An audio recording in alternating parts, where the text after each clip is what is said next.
Halo, saya Bagus Pribadi. Di sini saya akan menjelaskan bagaimana televisi akan tetap menarik di tengah situasi media online yang terus berkembang. Nah, jadi saya akan menjelaskan pertama televisi sendiri. Televisi ini kan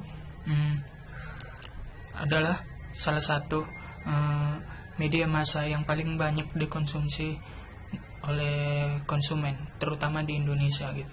Jadi walaupun media online sudah berkembang, televisi tetap menjadi yang pertama di bawah, di atas surat kabar, radio, kemudian media online.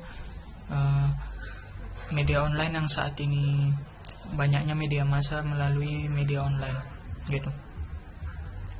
Tapi ada satu yang membuat media massa televisi ini kurang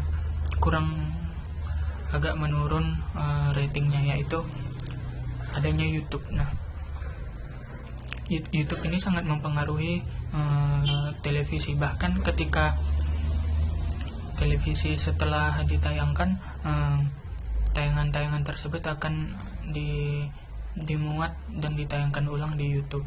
Itu membuktikan bahwa sebenarnya YouTube ini juga sangat berpengaruh gitu. Namun kalau bagaimana media massa televisi ini agar tetap menarik perhatian, dan tentu saja yang pertama konten. Nah, dalam hal konten ini media televisi seharusnya menyiarkan konten-konten yang menarik gitu, yang menarik sesuai dengan etika jurnalistik, sesuai dengan fungsi jurnalistik, pendidikan, kontrol sosial, dan hiburan gitu. Jadi dalam konten-konten tersebut harus ada edukasinya gitu, baik berupa edukasi dari hal anak-anak sampai orang dewasa gitu. Kemudian kontrol sosial. Nah, di sini televisi juga harus mengikuti isu-isu sosial melalui tayangan-tayangan atau program acara berita-beritanya gitu. Ada banyak. Nah, seharusnya agar tetap relevan dengan saat ini, apalagi saat sekarang banyaknya ada banyak media-media online yang melakukan liputan-liputan yang menarik gitu. Nah, bagaimana televisi agar tetap relevan dan menarik juga? Nah, menurut saya yang pertama yang dilakukan adalah melakukan liputan-liputan panjang, terutama liputan panjang ini seperti jurnalisme narasi tapi versi video. Jadi video feature seperti itu. Video feature ini sangat menarik ya. Ada banyak media online yang juga bercabang di media dalam video yang diuploadnya ke YouTube, itu melakukan liputan video feature seperti misalnya Vice.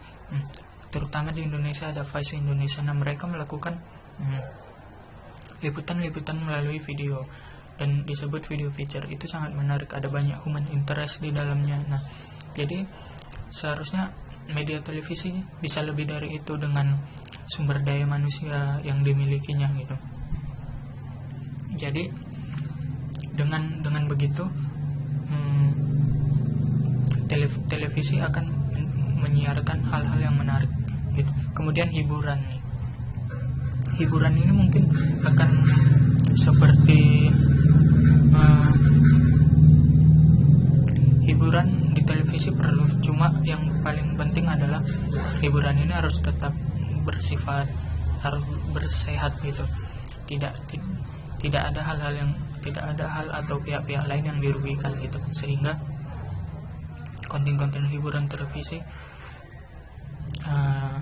niatnya dan efeknya memang untuk menghibur, bukan hal-hal yang lain gitu.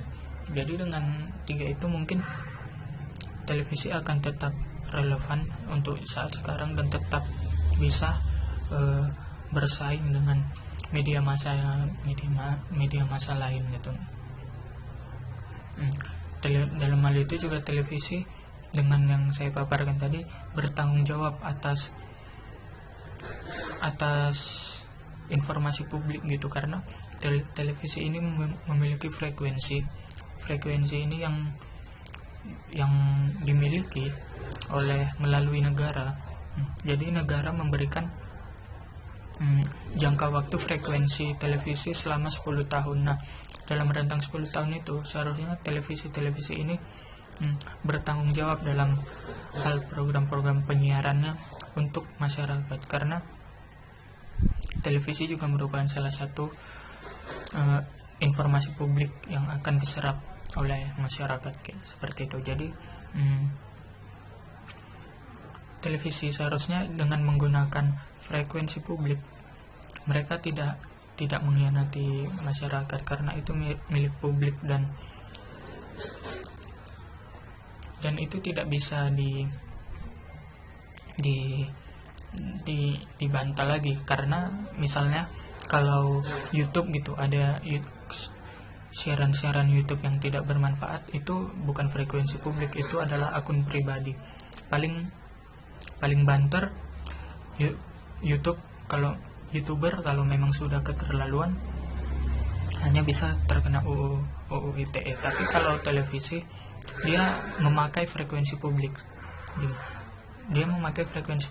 yakni milik publik. Jadi dia harus bertanggung jawab dalam menyiarkan konten-konten yang dimilikinya gitu.